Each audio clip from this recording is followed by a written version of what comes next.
को कैसा लगेगा? बोले भगवान पहले तो आप बैंडों के द्वारा बंसी के द्वारा हमको बुलाते हैं और जब हम आ जाते हैं तो आप कह रहे हैं कि आप लोग यहाँ से चले जाइए। भगवान ने कहा देखो स्त्रियों के लिए पति ही सब कुछ है। भगवान ने दिव्य ज्ञान दिया। बोले जो कुंवारी कन्याएं इनके लिए माता पिता ही सब कुछ है, उनके बड़े भाई ही सब कुछ है, इसलिए आप उनकी बिना आज्ञा के नहीं आई। आज्ञा लेकर आते ही आप लोग तो आपका यहाँ स्वागत था, इसलिए आप लोग लौट जाइए। दिव्य ज्ञान देने लगे तो गोपिकाएं कहने लगी भगवान आप जैसा ज्ञान दे रहे हैं ऐसे हमें भी बहुत सारा ज्ञान आता है। बोली भगवान ये हमारे संसारी पति है, ये हमारे संसारी पिता है, ये हमारे संसारी भाई है, लेकिन परम पिता परमात्मा तो आप ही है।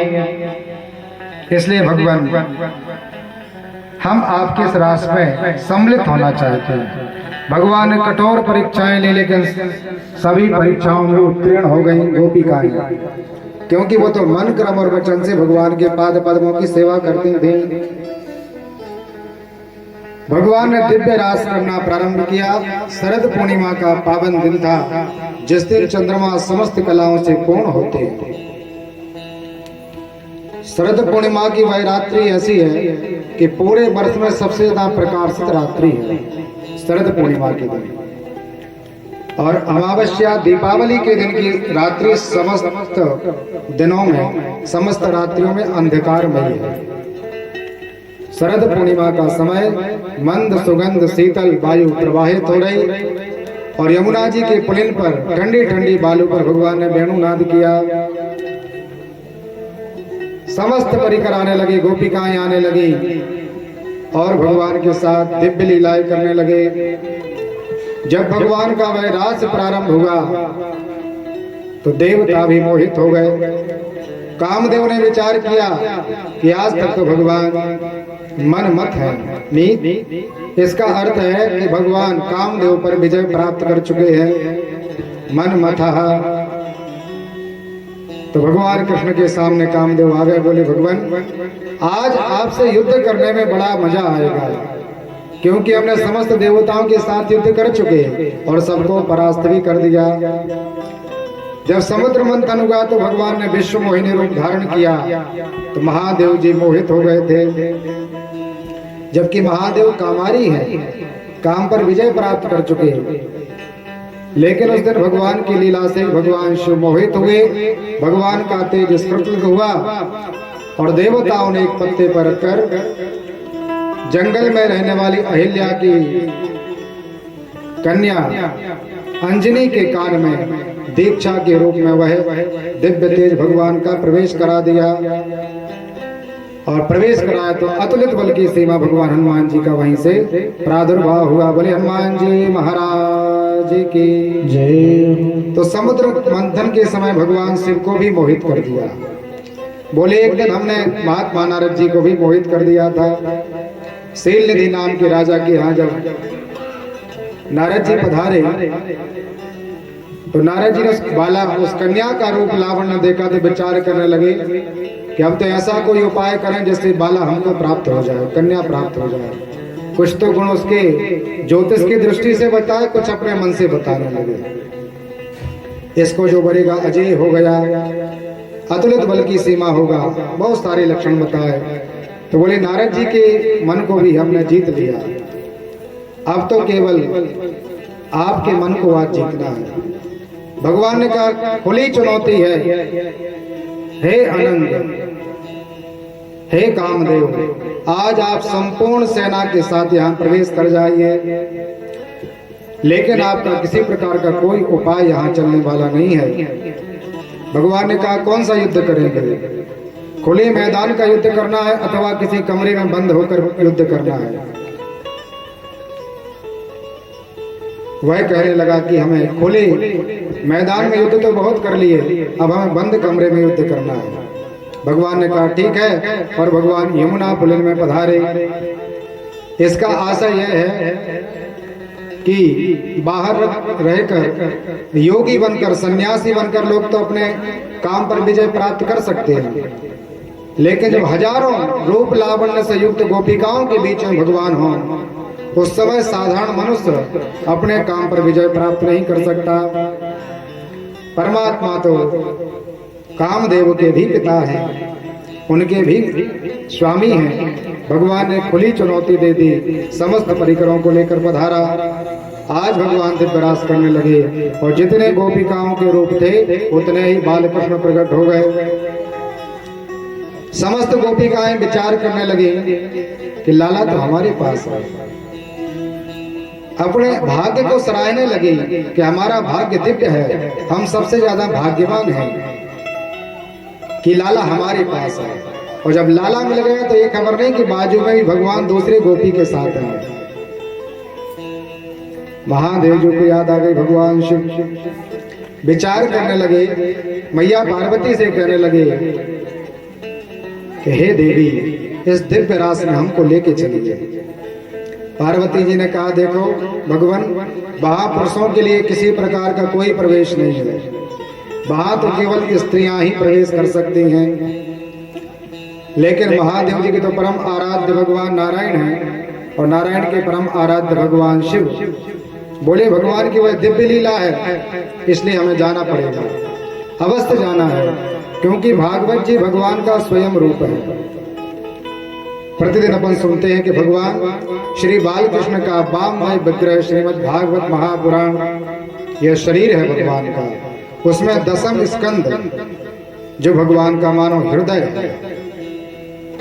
उस दसम स्कंद के अंतर्गत रास पंचाध्याय के 5 अध्याय मानो भगवान के 5 प्रकार के प्राण हैं, अपान व्यान उदान समान। ये प्राण वायु जो रास की कथा है, समस्त भगवान के प्राणों की समान दिव्य कथा है। तो बाबा ने विचार किया जाना चाहिए, तो परमात्मा पार्वती जी को आग्रह करने लगे। तो मैया ने सुंदर सजाया भगवान शिव को और एक गोपी का रूप बनाकर रास में प्रवेश करा दिया। हर एक दिना भोले भंडारी बन के ब्रज की नारी वृंदावन आ गए हैं, आ गए हैं। एक दिना भोले भंडारी बन के ब्रज की नारी वृंदावन आ गए हैं, आ गए हैं। पार्वती जी मना के हारी, पार्वती जी मना के हारी, ना माने त्रिपुरारी आ गए हैं, आ गए हैं।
रास नहीं है। यहाँ पर ठाकुर जी ने बड़ा आनंद से रास रचाया और ब्रज की सारी गोपिकाएं बड़ा प्यारा श्रृंगार करने के बाद उस महारास में आई हैं, तो सभी आनंद लेकर ताली से बजाते हुए बड़े भाव के साथ बाबा भोलेनाथ कहने लगे, ओ ऐसा सजा दे मोहे,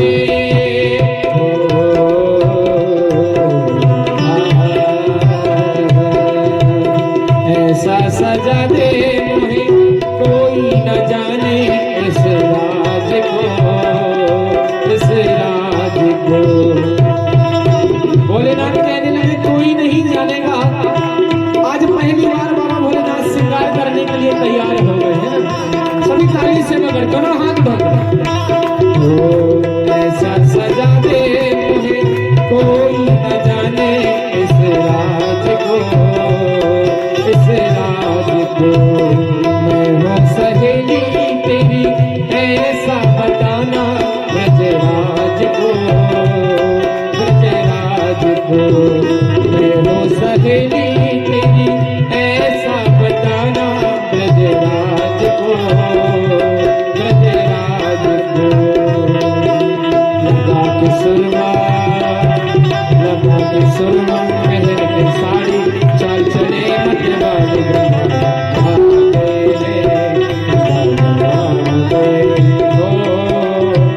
बिना भोले भंडारी, मन के ब्रज की नारी ब्रह्मा हो। एक बिना भोले भंडारी, मन के ब्रज की नारी ब्रह्मा।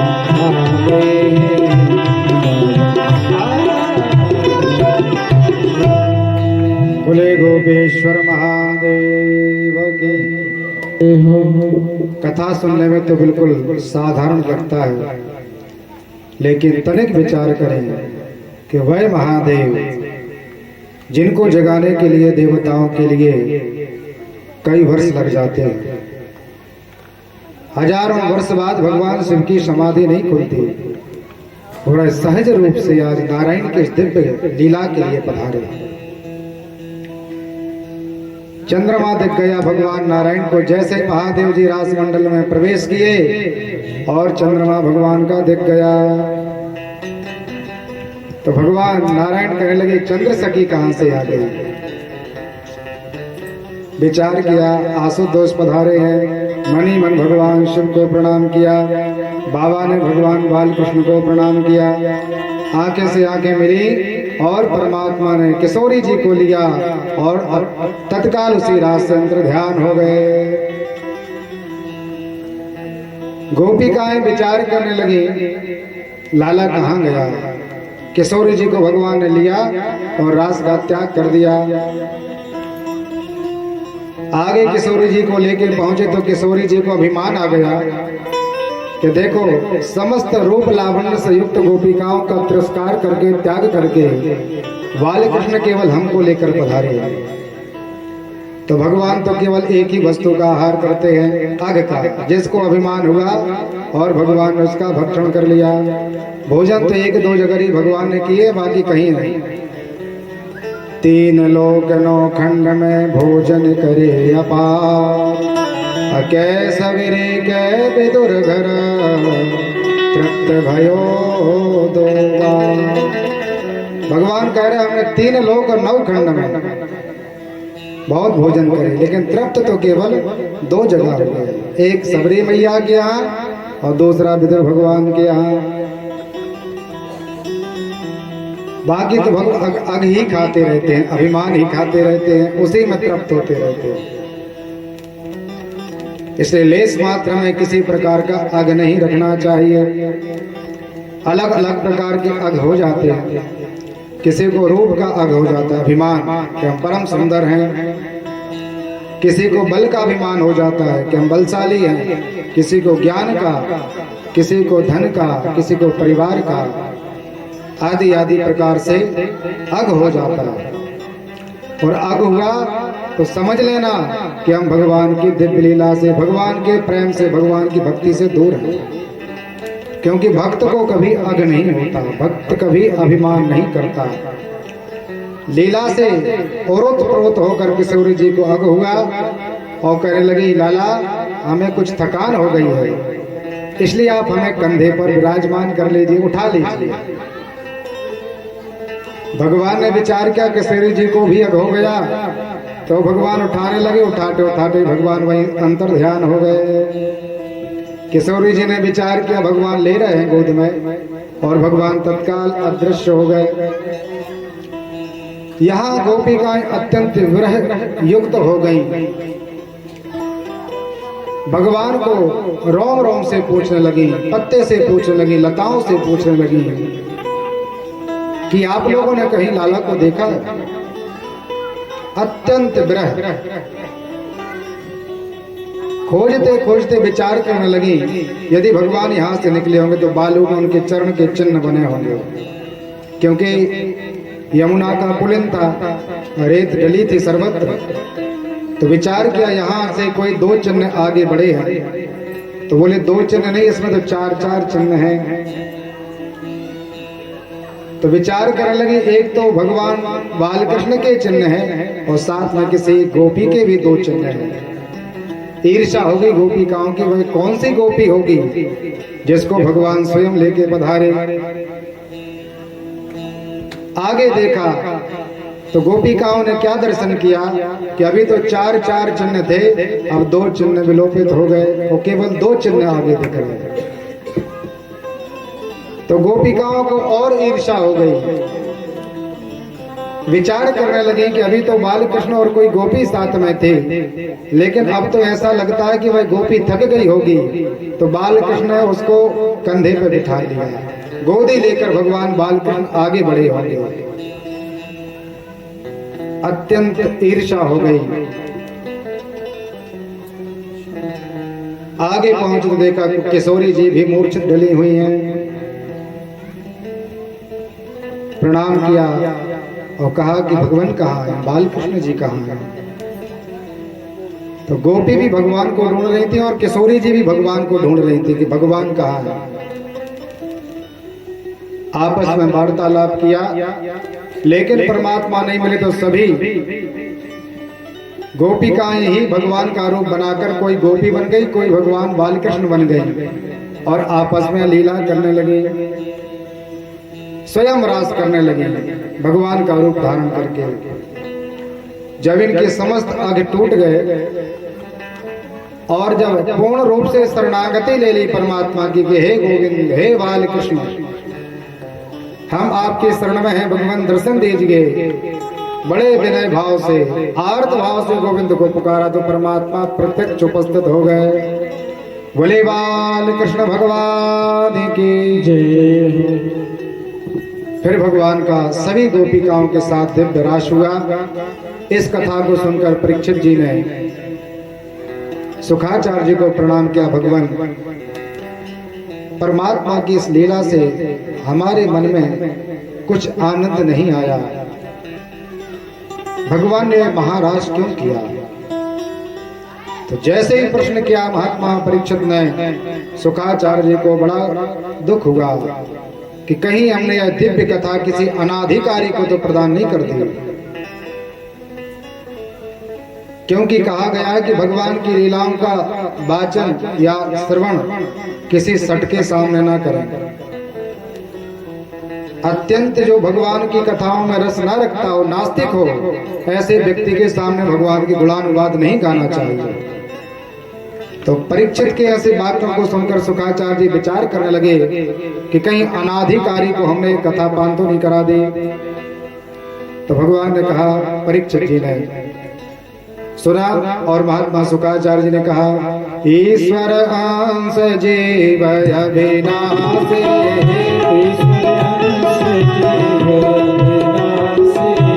ईश्वर अंश जीव अविनाशी, ईश्वर अंश जीव अविनाशी, ईश्वर अंश जीव अविनाशी, ईश्वर अंश जीव अविनाशी, ईश्वर अंश जीव अविनाशी, ईश्वर अंश जीव अविनाशी,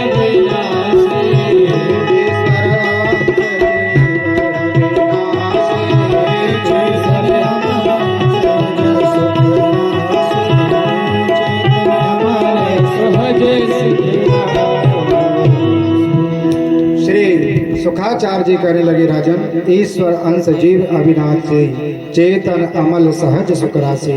यह तो सहज सुख की सीमा है। पारब्रह्म परमात्मा पूर्ण अंश हैं और हम सब उनके अंशी हैं।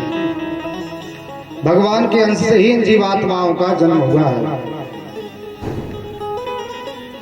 समझाया कि राजन, वह कोई साधारण गोपी नहीं है। जब भगवान ने विभिन्न प्रकार के 24 अवतार धारण किए तो उन समस्त 24 अवतारों में कोई ऋषि, मुनि, तपस्वी, ज्ञानी, भक्त भगवान को पुकारने के लिए, भगवान को प्राप्त करने की आकांक्षा रखते गए। प्रत्येक युग में, प्रत्येक रूप में मोहित हुए और भगवान से कामना की कि भगवान हमको प्राप्त हो जाए। लेकिन परमात्मा प्राप्त नहीं हुए तो वह समस्त अमलात्मा, विमलात्मा, योगेंद्र, परम संत, भगवान के परम भक्त जो शिरोमणि भक्त हैं, वेदों की ऋचाएं जो मंत्र गाते हैं हम, वो सशरीर रूप धारण करके वृंदावन में जन्म लिया और आज भगवान के साथ उन्हीं आत्माओं ने विहार किया। परीक्षित जी ने कहा, राजन, ये कोई साधारण शरीर का रास नहीं था, ये केवल परमात्मा का आत्माओं के साथ दिव्य रास था। भगवान ने बहुत सारे उदाहरण दिए श्री सुखाचार्य जी ने कि जैसे गंगा जी पवित्र हैं और गंगा जी अंश हैं, और जब अपन अंश को अंशी बनाकर लाते हैं, वाराणसी गए, इलाहाबाद गए और एक बोतल में गंगा जी को रख लाए। घर में गंगा जी को रखा, पता चला किसी स्वान ने जूठा कर दिया, किसी बिल्ली ने जूठा कर दिया, या आपका गलती से उसमें पैर लग गया, तो फिर आप उस गंगा जल से भगवान का दिव्य अभिषेक नहीं करते। करते हैं क्या? नहीं करते। और जबकि गंगा जी अंश है, उसी का अंश अपन लाए थे, फिर भी हम उसमें भेद समझते हैं और फिर पूजन में उसका उपयोग नहीं करते। जबकि गंगा जी में जैसे करोड़ों स्वान बह के चले जाए, करोड़ों मुर्दा बह के चले जाते हैं, समस्त इस पृथ्वी मंडल के अधिकतर व्यक्तियों की जो अस्थियां हैं वही उसमें विसर्जित हो जाती हैं, पर हमें कभी उनकी न्यूनता समझ में नहीं आती, क्योंकि वह क्या है? अंश है। और जो हम घर लाए थे वो क्या था? अंशी। बोले वैसे ही भगवान अंश है और हम सब उनके अंशी हैं। अंश में कभी कोई न्यूनता नहीं आती और अंश में कमी हो जाती है। अंशी में कम हो सकता है, अंशी में अपवित्रता आ सकती है, लेकिन अंश तो सर्वथा पवित्र रहता है। इसलिए परीक्षित जी ने कहा कि देखो, साधारण मानस रास करे तो उसमें अपवित्रता का वास हो सकता है, लेकिन भगवान तो पूर्ण अंश हैं। और द्वापर में तो भगवान 16 कलाओं से अवतरित हुए थे, उनमें किस प्रकार की अपवित्रता आ सकती है। और उदाहरण समझाए कि जैसे अग्नि भगवान है, तो अग्नि में हम घी की आहुति दे दें तो भी वह पान करते हैं। शाकिल हवन सामग्री को छोड़ें तो भी अग्नि भक्षण करते हैं। यदि कोई जीव भी उसमें चला जाए तो अग्नि महाराज उसको भी भक्षण कर लेते हैं। तो अग्नि को किसी प्रकार का कोई दोष नहीं। सूर्य भगवान समस्त कर्मों का दृष्टा है, देखते हैं, पाप को भी देखते हैं और पुण्य कर्म को भी देखते हैं, लेकिन उनमें किसी प्रकार की पातक की प्राप्ति नहीं होती। समरथ को नहीं दोष गुसाई, और रवि पावक सुर सर की नाई। इनके लिए कोई दोष नहीं लगता। जब दिव्य समझाया महात्मा को तो परीक्षित जी ने साष्टांग प्रणाम किया सुखाचार्य जी को। हे भगवान, सांसारिक मनुष्य होने के कारण हमारे शरीर में इस शंका रूपी एक छोटा सा अंकुर उत्पन्न हो गया था, लेकिन हे सदगुरु भगवान, आपने उस अंकुर को जड़ समेत उखाड़ दिया। अब हम परब्रह्म परमात्मा को पूर्ण ब्रह्म समझने में किसी प्रकार की कोई गलती नहीं करेंगे। शरणागति ले ली। दिव्य भगवान की रास की कथा महात्मा परीक्षित जी को श्रवण कराई। फिर श्री सुखाचार्य जी महाराज दिव्य कथा का गान करने लगे। बोले एक समय, पुराणांत की कथा है, भागवत जी में नहीं लिखा लेकिन अन्य पुराणों में लिखा है कि बालकृष्ण भगवान गौचारण करने के लिए पधारे और वहां से बरसाने से किशोरी जी पधारे। दोनों का यमुना पुलिन पर मिलन हुआ और ब्रह्मा जी ने गंधर्व विवाह संपन्न करा दिया। किशोर जी के साथ भगवान बालकृष्ण का गंधर्व विवाह पद्म पुराण के अंतर्गत। एक दिन किशोर जी को इतना विरह हो गया तो घर जाकर के अचेत हो गए। चैतन्य अवस्था बिल्कुल नहीं है। उनके जो वृषभान पिताजी हैं समस्त उपचार करा दिए, चिकित्सा, लेकिन कोई लाभ नहीं मिला। और जब नंद के लाला भगवान वहां पधारे और जब लाला ने एक ही वाणी से किशोर जी को पुकारा तो मैया तो तत्काल उठ गई। सब कहने लगे तो बड़े वैद्य हैं, एक से एक वैद्य चिकित्सा करके हार गए। लेकिन बालकृष्ण ने तो एक मुखमंडल से सुंदर शब्द निकाला और किशोर जी चैतन्य अवस्था को प्राप्त हो गए। एक दिन भगवान राधा जी को मिलने के लिए और एक सखी का रूप धारण करके पहुंची हैं। और जो हम गुदवाते हैं अपने शरीर में लिखवा लेते हैं, तो भगवान पहुंचे राधिका जी के पास। तो राधिका जी बोली, लिख दे भुज दंड पे बाल मुकुंद, भुजे भगवान गरे गिरधारे, अनाग पे नाम नारायण को, अरुदंतन बीच लिखो भय हारी। ऐसे मेरे रोम ही रोम, रोम ही मैं तुम भेद मुरारे, दास कहे छवि ना बिसरे, मेरे हृदय में बस गए कुंज बिहारी। राधा जी कह रही कि हमारे सिख पे ललाट के यहाँ भुज दंड पर क्या लिख दो, बाल मुकुंद नाम लिख दो। पुराने व्यक्तियों को आप लोगों ने देखा होगा, राधे राधे लिखवाते, भगवान का नाम लिखवा लेते। भुजे भगवान करे गिरधारी, गरे में क्या लिख दो, गिरधारी लिख दो। नाक पे भगवान नाम का नारायण लिख दीजिए, दांतों के बीच भयहारी लिख दो। ऐसे समस्त अंगों में मुरारी मुरारी नाम लिख दीजिए। ऐसे राधा जी भगवान के प्रेम में रोम रोम से भगवान के नाम का उच्चारण करने लगे। जो राधा माधव अंक आता है प्रत्येक महीने में, उसमें दिव्य राधा जी की वर्णन है। ब्रह्म वैवर्त पुराण के अंतर्गत भी राधा जी की दिव्य चर्चाएं लिखी कि राधा और भगवान कृष्ण में कोई अंतर नहीं है।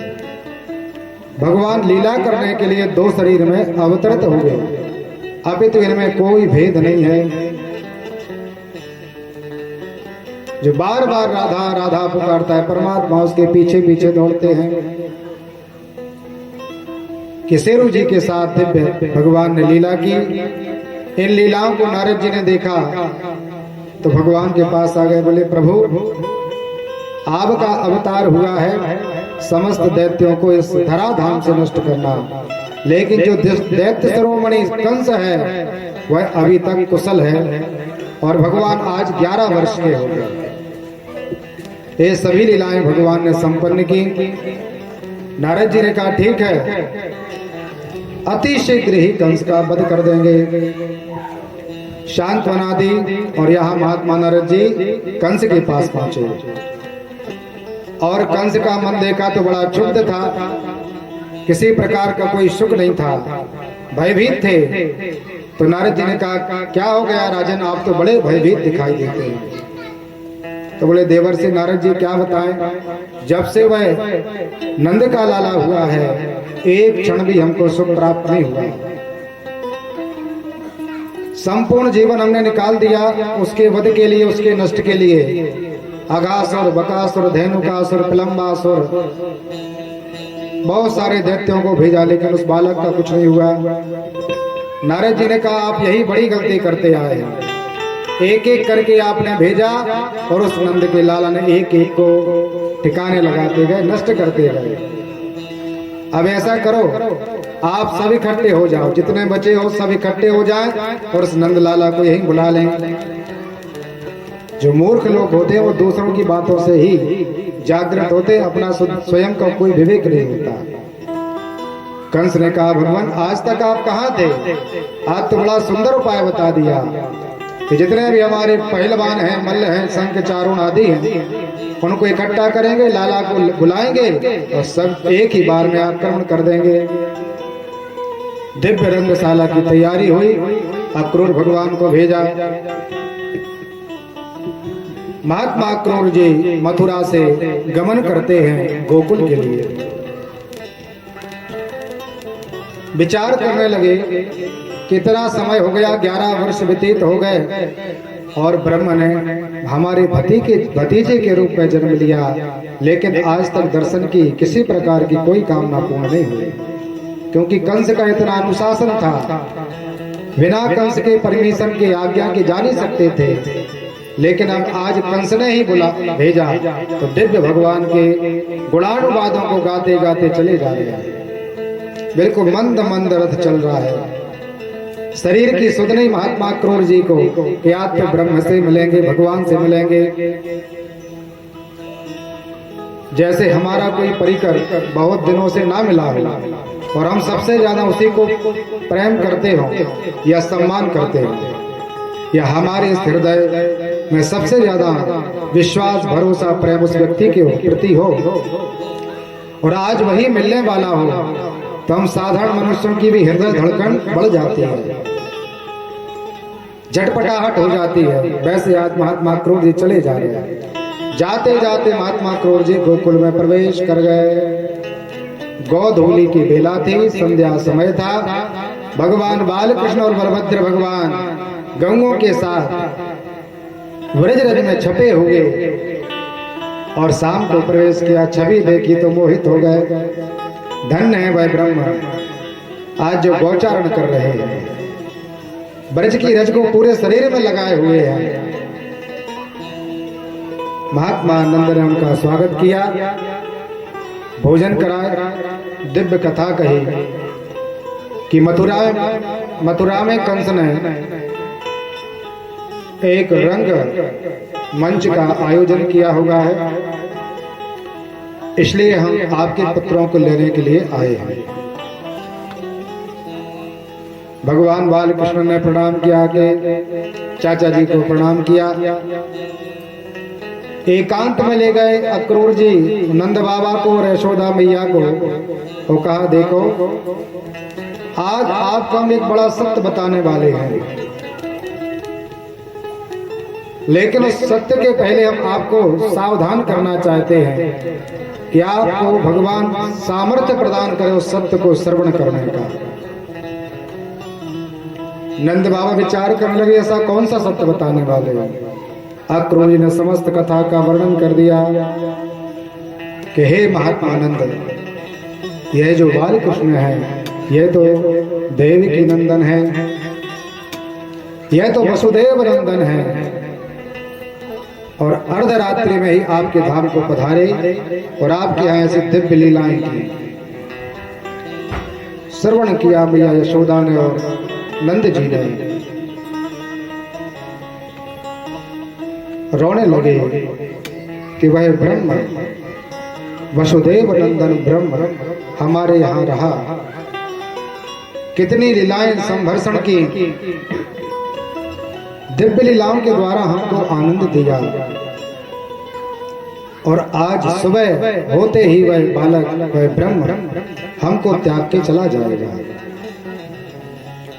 धीरे धीरे यह बात संपूर्ण नगर में फैल गई और गोप ग्वालों को पता चला कि हमारा लाला सुबह हमको छोड़ के चला जाएगा।